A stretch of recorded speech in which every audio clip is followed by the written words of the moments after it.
So it's all for play for still. I think so. Do you want to bet against us?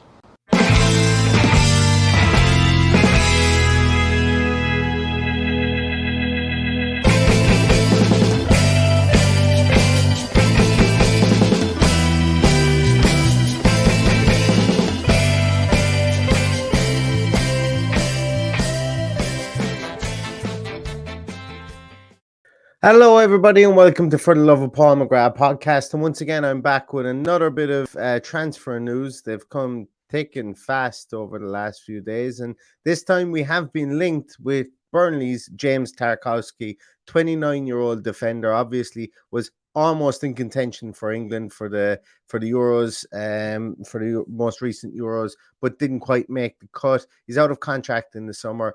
It's probably going to be his last payday before he probably hangs up the boots. As to say, he's 29. He's going to be looking for a bag of money. And we were linked to him by John Percy today.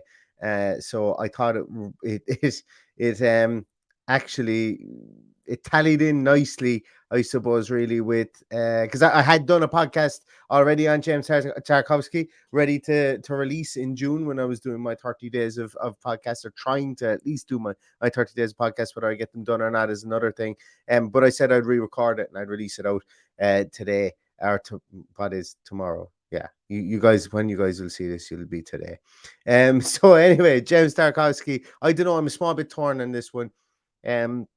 For me, it's a bit underwhelming. It's a bit, how will I put it? Look, it's functional. Don't get me wrong. It's functional. I wouldn't say no to it, but I would think that we would need to have more reinforcements in defense to come in as well with James Tarkowski.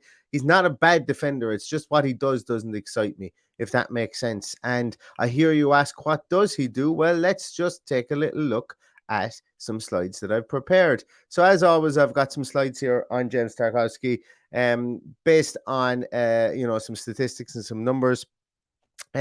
He has played 256 games between 2014 and 2022, and the reason I've taken those is that it's when he played with Brentford in the Championship, and I didn't want to take any leagues lower than the Championship because I do a lot of these comparisons with other players, and I don't think it's fair to maybe take into account lower leagues. Maybe I'm wrong. I don't know. You guys can let me know on that. But he did play with Oldham prior to that. But he's played 21,526 minutes as a centre half, and that is a fair shift in anyone's book. That's a lot of minutes. He's English, as we all know. He's right-footed, and I was flabbergasted to find out that he was only 29 years of age. He seemed like he was an awful lot older. I have memories of him. Of him being older, if that makes sense, So I thought that I was surprised to find out that he was only 29 years of age. Saying that, though, I still think that if he was to come in, he would have a shorter shelf life at the very, very top level. And that's something that I think will always be in the back of my mind when I hear if we were to sign him, that he would be a stopgap for a year, 2, maybe 3 years. And then we'd probably see where we would go with that. But looking like when you look at his statistics here, he's very good aerially. He's a big, stout, strong defender, very much in the Sean Dyche mold. I know the Sean Dyche era is over in Burnley at the moment, but for him, he was somebody that Dyche really, really depended on. He was a leader for them back there. And as we know, Sean Dyche was very much you front up and you win your battles, your individual battles as a player, and that's what he does. He's pretty decent at winning his aerial battles. We can see his statistics there for blocks. I think he's a big man. He's it's his job to stick a leg out. Really, he's not a finesse player. He's not somebody who's going to take the ball down, pass it around, raking ball right from one side of the field to the next. And you can see that in his possession and his passing stats. He doesn't attempt an awful lot of passes. He doesn't complete an awful lot of passes. His pass completion is actually really bad. So he's not your modern centre half. And I don't know if Steven Gerrard would really want a real clogger. When I say a clogger, I mean he clogs up attacks as opposed to creates attacks. But he's not a very versatile defender, and that's not it's not negative on him, I don't think. That's like, he's good at what he does, and he does it. And as I say, it got him very, very close to the England squad for Euros. And some say that he probably should have gone to the Euros based on his form at the time. One thing I did see from him. I watched 5 of his games over the last week or so because I knew I wanted to do a podcast on him. And I watched West Ham. Actually, I watched 4: West Ham, Southampton, Leeds, and our good selves. And one thing that I suppose that I took away from watching those games, which I didn't expect to take away from it, was his reading of the game is pretty good.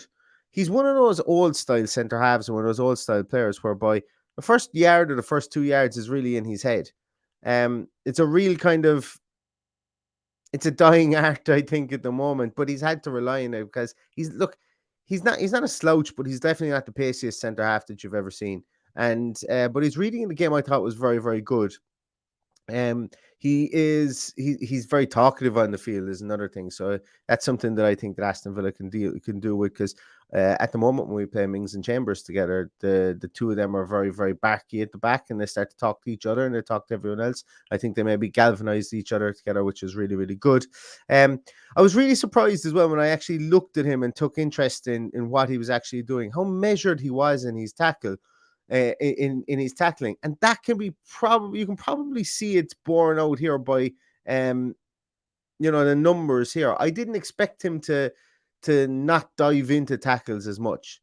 So he doesn't tackle for the sake of it. He's very good at jockeying players and retreating back into his own box and jockeying players out wide. He does have a lot of help from his fullbacks as well. His fullbacks need to stay close to him too. But he jockeys them into areas whereby he passes them off to the fullbacks. And he does it really, really well. And maybe that's why at international level he was getting a look in as well, because that's a big staple of international football. If you can jockey players into positions whereby you're taking the sting out of their attack, well, then that is beneficial in itself. And he does that really, really well. But he doesn't dive into tackles, and we can see it there based on he makes 2.09 tackles per 90, and he wins 1.28 of those. He also has a pretty high percentage of successful tackles against dribblers, 59.6% there, which puts him in the top 66 percentile. He doesn't pressure an awful lot, but when he does, he's got a pretty high success rate at 36.4%, which puts him in the top half of defenders within the top 5 leagues. And I was surprised by that, because I was expecting to see somebody who is maybe a bit cavalier in his defending, from the point of view of he was rough, he was somebody who liked to engage, he was somebody who liked to get up in front of your face, but he doesn't. Another thing I was surprised with as well, I suppose he togs out bigger than he is. I expected James Tarkowski to be 6'4". I just had it in my mind he was way taller, just like I had it in my mind he was way younger, or he was way older. Maybe I was thinking of somebody completely different, but he's 6 foot and 1/2 of an inch. And it doesn't look like that when he's on the field. It really doesn't. He's a stout defender. He looks taller, he looks broader, he looks bigger. And I suppose really when you look at him within all that context, it kind of gives you a better view of him. Like, he does have his limitations, that's for absolute sure. But I expected when I was watching him to come away from it going, oh my God, this guy is just a mulliker altogether. But he's not. He does have some finesse to his game. And when I say that finesse is in the kind of footballing IQ that he brings to the defensive position. He's just a born-bred defender. And that's nice in its own way to watch, if you know what you're watching, as sad and all as that may sound. So let's take a look at him as always. I have a couple of slides here on how he stacks up in relation to the defenders that we have. Once again, it does not take into account strength of opposition. This does not take into account stylistic differences between teams, managerial differences between teams. This is not to say that our players are poor or our players are good. This is just a statistical analysis based on the two players and as to what they've actually done over the last 365 days. So here he is in comparison to Tyrone Mings, and we see that he has won more tackles, he has made more tackles, and he has tackled more dribblers over the course of 90 minutes than Tyrone Mings has.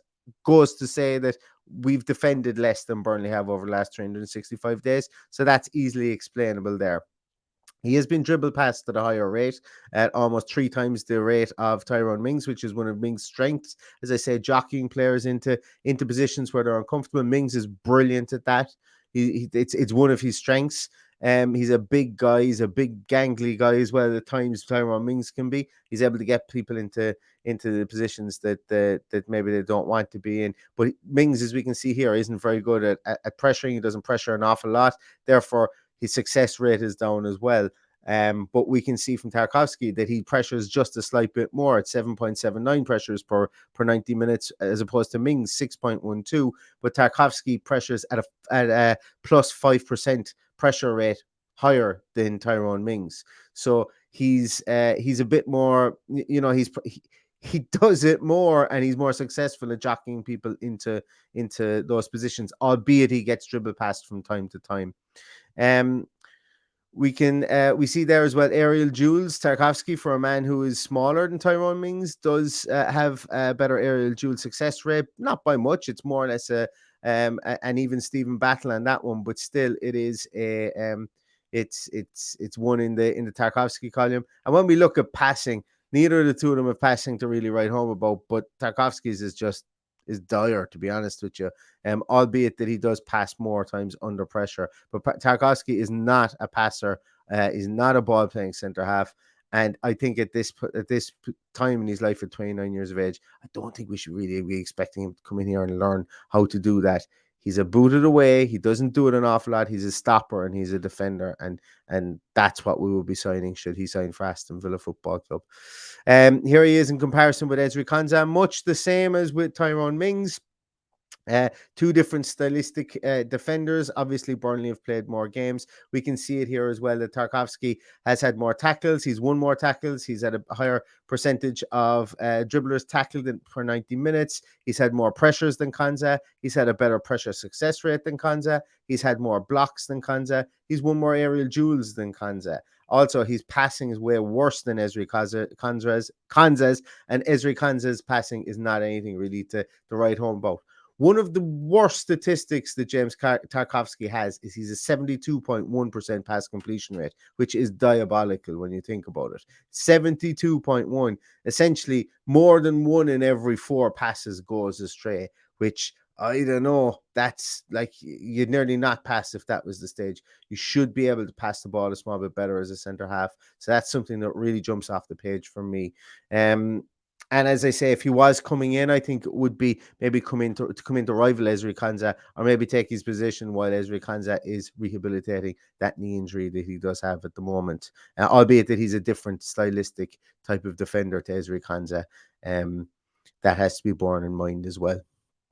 And here we put him up against Ruben Diaz. As I said before, this doesn't mean this just goes to show that statistics are statistics. That's exactly what they are. They're numbers based on 90 minutes. If you were to look at these statistics, you would say, oh my God, James Tarkowski is a better defender than Ruben Diaz, but he just isn't. And we can see it here that when you look at the passing game, he's so deficient, Tarkowski, in the passing game, that it really gives me pause for thought. It really does about signing him, because if he's that one-dimensional with regards to what you're bringing him in for, I really need to have assurances that we're going to have a better defensive setup. It's not me saying that I don't want to sign him. It's not up to me whether we do sign him. For me, it's about pointing out what is and what isn't with James Tarkowski. And for me, if you want somebody to block it, the blood and guts, blood and gory, Terry Butcher style, put your head in a ball, put your foot in a ball, put your foot through a man, James Tarkowski is that man to do it. If you want somebody to take the ball down out of the air, pick a pass to a pivot player in the middle of midfield, or maybe play a raking ball over the top to an Ollie Watkins to run onto, it just isn't ever going to happen. And for me, it's if people are comfortable with that, we can find a way of working and playing like that during the course of next season. Should we need to, if we were to sign James Tarkowski, then I would have to see that in action. For me, given that it's a free transfer, there's going to be a massive, massive queue of clubs. There will be a lot of clubs looking to sign him. Newcastle United will be looking to sign James Tarkowski next year. West Ham United will be looking to sign James Tarkowski next year. You name it. Some of the teams that might stay up, I would imagine Everton will be in for him, given their centre half position at times this season. So there's going to be a clamour for his signature. You know, there's going to be a clamour for his signature for sure. Whether he comes to Aston Villa or not, I don't know. As I say, it's just been reported by John Percy, and you know, we have to talk about that. And I think it's right to talk about it because given that Percy is so good at predicting these transfers or maybe breaking these transfers for Aston Villa, that it would be remiss of us not to discuss it. So all in all, free transfer for James Tarkowski has a lot of its benefits. He's a very, very experienced defender. He can do some things really, really well. But as we see here, if we are to become a possession-based team and to have players that can pass out from defence, I think that this would be somebody that Steven Gerrard wouldn't look at. But if that's the way we're going to play, but if we were to continue to have the style of play that we do at the moment, where our defenders are not being really utilised in the passing game or to pass out from the back, well, then James Tarkowski could be fine. I personally think that if we were to switch to a 3 at the back system, I know that is not exactly, that's never been talked about. It's not really been on the books or anything, but James Tarkowski in the middle of a back 3, I think would look fantastic either side, with Mings and Kanzi either side of him. And maybe that's something that Steven Gerrard might be thinking about as well. But that's really just pie in the sky stuff for me at the moment. It's worth bearing in mind as well, when I mentioned who he could go to, that Everton had a £31 million bid rejected for him. I think it was in 2019, or maybe it might have even been 2020. You know, so even up to 18 months ago, 2 years ago, prior to his contract running down, there was people willing to spend a lot of money on James Tarkowski because he's really good at what he does well. So that's to be borne in mind as well, that like the snobbery of me maybe talking about a free transfer and turning my nose up at it isn't exactly, that's not what I'm trying to get across here, because I'm not turning my nose up at him.